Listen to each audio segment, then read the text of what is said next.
in almost the same way, saying, Museveni told me, metamorphosically, saying that however ruthlessness and huge a snake might be, it cannot survive an attack from a mere cat once they connive against it using numbers.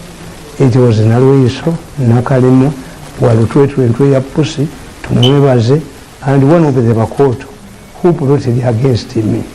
One day of hope, I will have the last laugh and a happy ending. Bali kuzoom. Ateka tugoba sekerera ya happy ending. Never joke with this head. Offered on Wednesday, 31st January 2018 at 3 p.m. at my residence at Kabalagala after my radio program on the BTFM. I dedicate it to my 4 children whose party will be held on 3rd February 2018. Abana babiri bafuna degree. Era president yasendekan utafiti.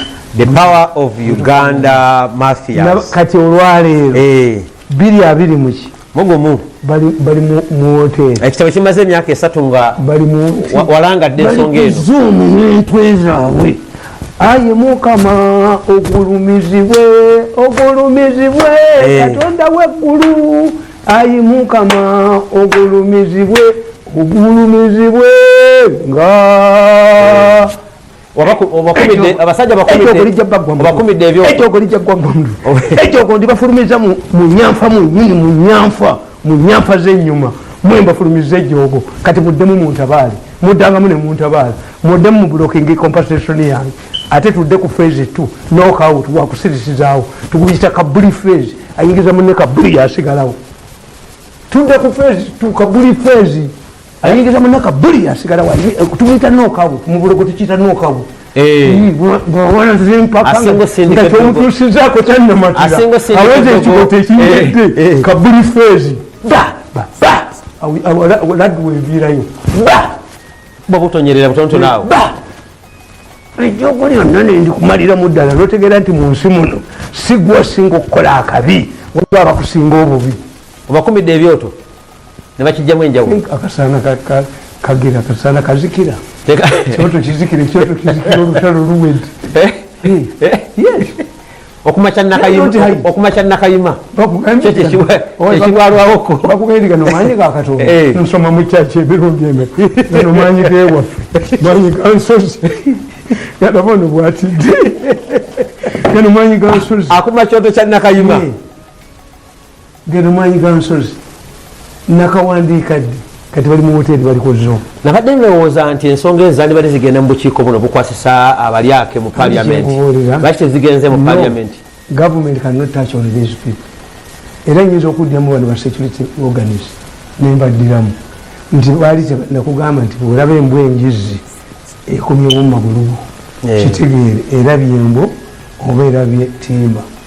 How could an Iso man write a report implicating one of Museveni's close relatives in any scandal?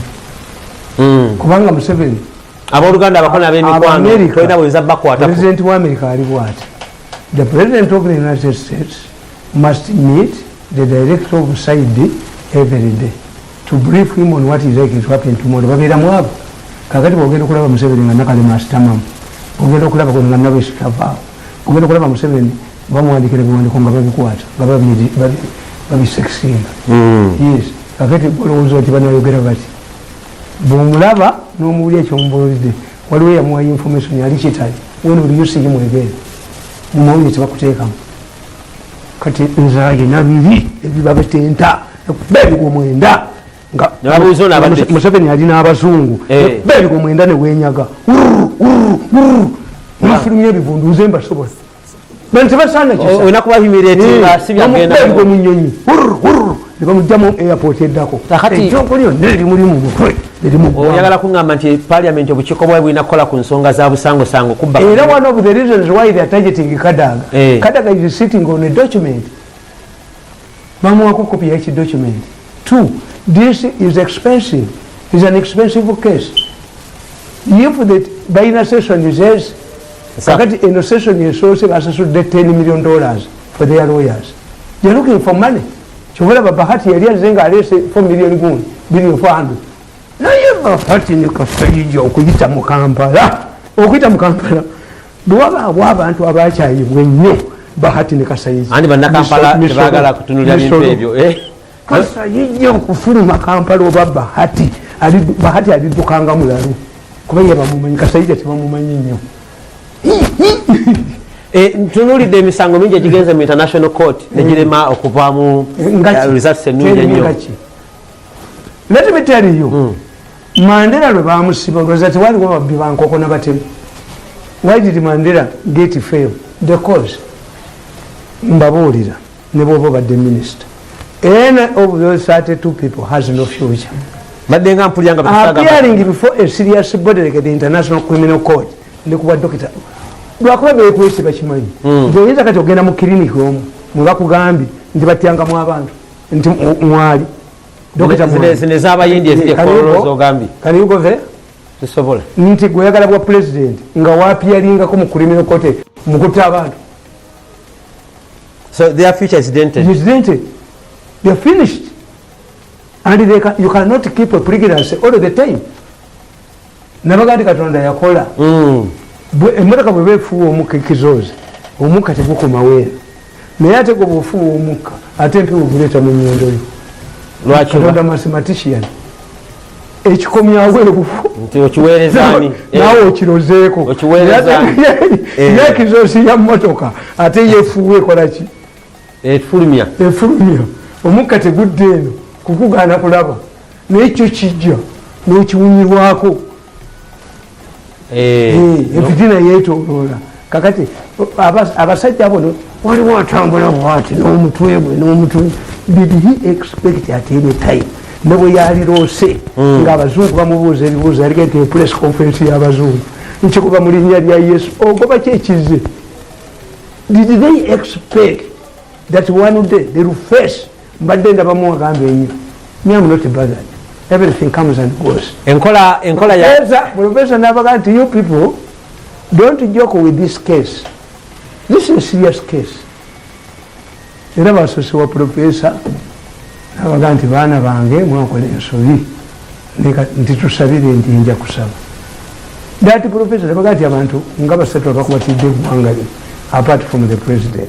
Waganda okumwogera Professor. Sam Kuteesa can help you kubanga yaliko president wa General Assembly. Abantu abamanyi. That's the problem nesimwogerere mu 86 we yali. Christian Democrats bebago baba communist. Museveni yamuwa foreign minister waayo. Simwogere no control of these people. You can abazungu bategeera n'obastudyinga. And abazungu balinga bawalabu. Ate batwalira buli muntu yenna. They trust. Yes. Aduma. They trust. They have trust. Kuteesa omusango gwe yakola gwe mugamba is a minor case. Ne sigwa kutta abantu mukutta abantu tali. Bino bana abavuka abatabala abajozi. Waliwo ajoga ennyo. Kali kana kunyunga kawunya olumu. Kali kakafuna ku sente. Yayagala. Ozijje zinatta abaana. Osanga tunatambula n'enkola y'Omuganda egamba nti there's nothing about us without us. Bakubete ento tegerewe engombo gy'otambudde nayo nothing about us without us. So you see, their careers are dented. And you see, the battle always comes from the family. Mukazi wa hizo mukubulina ganti oyagala kunzitanga bwatagundi gye twava n'odduka ku mizigo gwesimbye naye yayogera rizaki mwami TTamale Mirundi yakagamba ddawa kati eno conference esoose bino ebiriwo byonna ebyokukyusa gavumenti n'abehege tebalina recordis mumugana n'abehege tebalina recordis nti aba International Criminal Court yesterday there was an arrangement nti temujje. What does it mean? You fear to be arrested, you will become fugitives in Uganda. You will become fugitives. Kasaba kugamba, once you commit a case beyond your border, you are finished. President Kagame gwomanyi bwakikola tebasobola na kulinya Kenya n'obugagga bwabwe buli Kenya gavumenti ya Kenya baligamba ebukwate akola omuntu zaabwe zonna bazikwata. Ekiri Tanzania kijjako ddiwa ne Uganda ekitya ekyokukandika Magufuli kyabadde akola n'omusikaawe kati kyaliko bakwatekwate Katemba Magufuli bazanyi ba Katemba. What is needed? Did you see the president of the United States attacking the officers. That's populism. You put in place structures. Get more Mirundis who can stand on their own. You got to jump with Jack Onyareko or Demo Pite. Nkole nawe ku kakiiko era oddamu nyeeko onyaleko kangende beera kamuntu mwami Tamale tonyaddeeko twakanyako wano nti structures za Uganda zonna zaagano institutions zonna ezisinga zaayononeka bazonoona ati kyenkusomedde wano tezikyasobola kukola kyalina eddakiika weeziri eziwerako kakati kana akatabo nakawandiika tulina eddakiika 15 ku 2 kakati kana akatabo nakawandiika weewaawo nti the politics of the banyampi kitegeeza omuyampi kigambo kiganda kya Luganda twakijja mu Bwakabaka nabaga nti Kamuswaga yabeeranga ne Gundi, Kamuswaga yabeeranga n'abawe muzibe nga babayita bakuseegu naye nga bw'omala ne wewemuza ekigambo ekitaliyo n'ataseka nga bakuse edda kugamba nti baddira abantu ne babafuula abanyampi nga bo be banyampi nze nkikozesebo ye nasigalawo ngaatudde nekiziiki bajja abantu babasuula ku majirikiti babafuula embwa bane badduka nesente owange batwala 5 billion embwa bakanyuge ku. How can you put a living dead a dog on the jirikiti? A man like me, do you humiliate me? I'm approaching 60 years. The only job emyaka 10 gyokka gyenkoze mu gavumenti namanyira kwekolera. I was under pressure for 3 days ati Lwakitula nkugamba nabandikira ku situation mu back of Uganda nembagamba we should understand that the mafias apply what in propaganda is called inoculation theory. The theory requires that the public must be prepared for the good or bad news. What the red paper story was intended to, baso kan bandika story into the Bank of Uganda governor is Sinairo. Something a junior person is running the Bank of Uganda. Nkugamba. The red paper story was intended to do was to portray Governor Mutebiri as a Sinairo, and that he could no longer control the affairs of the central bank. Baso kan Ebyama. Nebakunafuya. Kati Mutebiri baali bategedde tulina okugoba omusajja ono malinga ekifo tukitwale. Kati tukikola tutya tugambe nti ono omusajja gavana ali Sinairo tekyategeera ekitegeeza whatever is happening in the Bank of Uganda tali mu charge mbati mukitegeera tiri story gyensomulungi this however jote bamuliniowinga this however exposes their naivety that how could a crucial government institution suffer a vacuum when all the directorates and commissions are headed by capable people. This story carried out an allegation that the governor was only dealing with a junior staff who happened to be his cousin. This is also intended to prepare the public that apart from his cousin, the governor could not issue directives to senior staff at the Bank of Uganda. However, this claim also implies that whatever happened at the Bank of Uganda at that time was not the responsibility of the governor. The red paper story is therefore fake news due to the following reason. Najirabira mbamanyi twaire kyebawandika nekitegeera mbamanyi bagamba kyabalya ku mulembe guno ng'eboogera kyabazinga bamugemye werwaka bamugemye manyi owegundi abo tubamanyi babawa ssente kyabazinga weri abaana babeka mu ssomero kyabazinga yataddewo dduyiro kyabazinga yataddewo kyabazinga is a creation of the British in 1920 talina maanyi gabakabaka olaba noono tumujemera nti ku bulamu bwange eri abulagira nti kyabazinga ajja kulagira omusoga agere ku vaccination akole garanti nti singa abaana bafa abasasula ati kubuulire yinoono yennyini galagira nti yatukulira empale culture is different nti omukulu wekikalagira ewange nti ntwala omwana wange musomero kigondagire gyemutwala mukazi wange gwomugulira ebyamutwala mu ddwaliro kugambye abantu besalyawo bokka nivo munakuba mawulembe kyabazinga wamukazimba bamugoyembwaniba. People decide when a government loses public trust everything it does becomes a referendum. Baba ekengera Museveni yaleeta uniform opposite naye byammwe bimujja okwogera enkyambwe eddagalafu Secondly, like other government bureaucrats, the governor believes that invoking Nakalema, the question should be, how did this story leak to the media, if at all it was true? Obviously, this is done to prepare the gullible public. Why did it not attract the attention of the minister in charge of finance, who would be very worried about Bank of Uganda being in the hands of a senile man? Why was it not rejected by Bank of Uganda Communication Department? It didn't simply because it was meant to serve a purpose. This is why the senile governor walked out of his slumber to alert Lieutenant Colonel Edison Nakalema to dramatize the whole incident. There was no money. Secondly, like other government bureaucrats, the governor believes that invoking Nakalema's name in matters of corruption gives their sinister motives credibility. Previously, they would refer such matters to the IGG's office or the Auditor General. In many cases, at the Bank of Uganda, which are criminal in nature, the governor plays the role of a whistleblower, which is strange. Governor is a whistleblower. That's how. In charge. Even me to call a saying that will be treated in my affairs with my wife. How?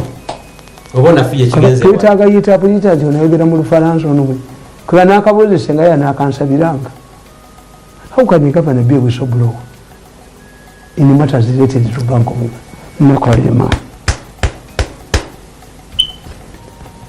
Uganda? The governor plays the role of a whistleblower, which is strange. As a person in charge of the institution, one would expect him to confront and deal with the matter instead of calling for help. Why should he refer matters he would have handled to other institutions like Nakalema's office?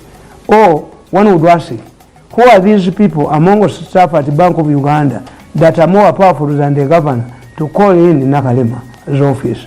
Instead of trying to cover up his incompetence, he should better tender in his resignation and pave way for a competent person. However, the governor's inoculation theory and his deliberate move to portray himself as sick do not help him answer the following questions. You see, Mafia okutula wansi nawe nokola strategy yo tuine tuchi mumawuli tuchita box in economics sit down and raise questions kubira Mafia jimalawo kwa atisi bagezi. These are not educated, intelligent people. Nkugamba nti if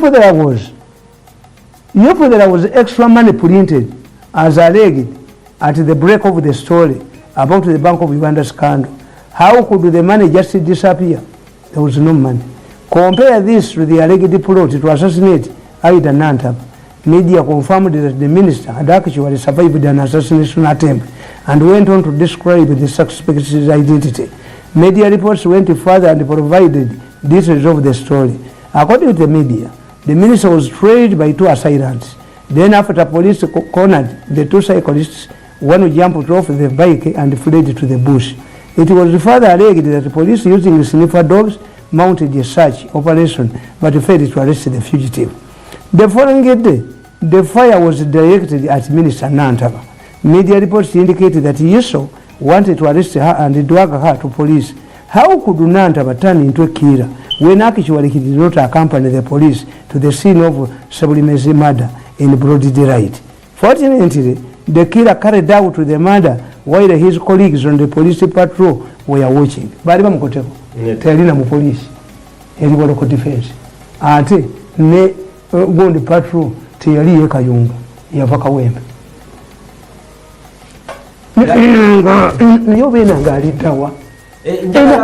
This explanation of saying I was used, we shall not listen to it.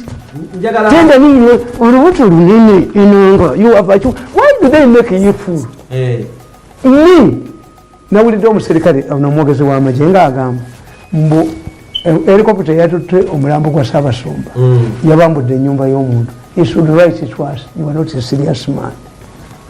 A man whose house was a roof, akuandikire to where omusajja omukyala manyi kyemubeera. It should be to have been bajja abasajja mbasomese abasajja bakola bajemba somese public relations tuve America not work under bosuulidde ennyumba ye helicopter olwali gudde baaligenze ne bajjako omusajja details. This is how Museveni operates. After knocking somebody's goat oba ekintu kyonna Museveni will stop over. Yes, nawuli ebyo ono byayogera should be sacked. Nti a man whose house has been roofed by an helicopter must write it to us. What type of publication? Believe these people, I lecture them on how to run public relations.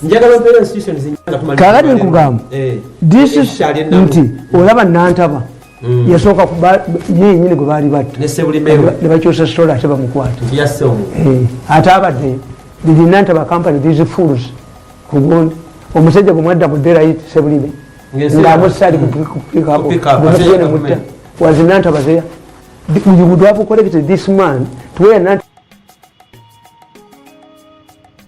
Why do they use you like a gundi, dumping gundi? You cannot dump anything on me. I cannot be a public toilet. Tell one to be patent. To someone. One day will be asked. These things will come back. You cannot kill a suspect on a patrol vehicle whenever and the case dies there. Bajja kumuyo enanga olubuto luli kugwerako mu kakiiko ka inquiry. Yes. Didn't you say this statement? Because the president has put in place all the structures of government. What we are remaining with is to cheat a political hygiene. Sagirinya wasoma kati yekwese mukomera mbwalinde alayire afune ebisatu tojja kubifuna ebibyo birikiriya is not an election irregularity. Ebibyo uttering a false document bakuyirira nanyini yo omusango toyina okugenda kuyita obugosi bwakubba bululu gofoja uttering a false myaka 7 Sekirinya myaka 7 agenda asomera eruzira tegezi kugamba these similarities between these two cases confirm the presence of a mafia hand. Thirdly, it is easy to successfully accuse a woman of aborting if she has been seen to be pregnant by the public. With that, she must prove to the accuser what exactly happened to the pregnancy. Likewise, what has now become of the extra luggage that was impounded at the airport? Therefore, the management of the central bank is on the spot to explain what was contained in the extra luggage at the center of this controversy. Bagenda okujjukira ng'extra luggage yali yambiire na Mandela oteba nokolimane yebuba nokolimane yebajjula omuna kale moyo byakolebe aya mwaliyo said bali bagoba malinga. When I wrote this book that Malinga is a munyambi, when was this? Friday 27th June 2019 at Kabalagala. The man was acquitted. He was a mere munyambi. Yes. The one of Yanda. Nabaganda Yanda and Nabakuba Road. Abantu babamanyiddwa. After 5 years, this man was acquitted. Dated 16th April 2013. 5 years later, Yanda was acquitted. Era you say, killing a medical doctor to save a cobra. It was done by a Roman judge. Omusajja mukubi wengato yatta omuntu. Nga ye mukubi wengato ekali mu Roma. Ne bagenda mu kooti omuvunana. Abantu ne bagana nedda. Bwe tunaddeyo omukubi wengato bwe tuyirayo ka. N'omulamuzi n'agamba nezange yazikuba. Okubali bamukwata zitayina. Kati what do we do? Abagamba nti omuntu watta munne wabaayo afa to appease the spirit of the dead. But it is not clear whether the killer must be killed himself. Oh, what should we do now? Let us grab one of the medical doctors who are many in Rome. Okuva mu Baroma abasawo bangi nnyo nakati. Cuba ne Italy bebasinza abasawo. Era kyobola nti Julius Caesar abasawo kulongoosa bakiyita Caesarian. Maama wa Caesar bamulongoosa. Ekikutegeeza nti the Romans are experts on medicine. Okitegedde kana akatabo bali ku Zoom. succession ya Kano Byandala was acquitted. Nakaba amaziga. Kano acquitted.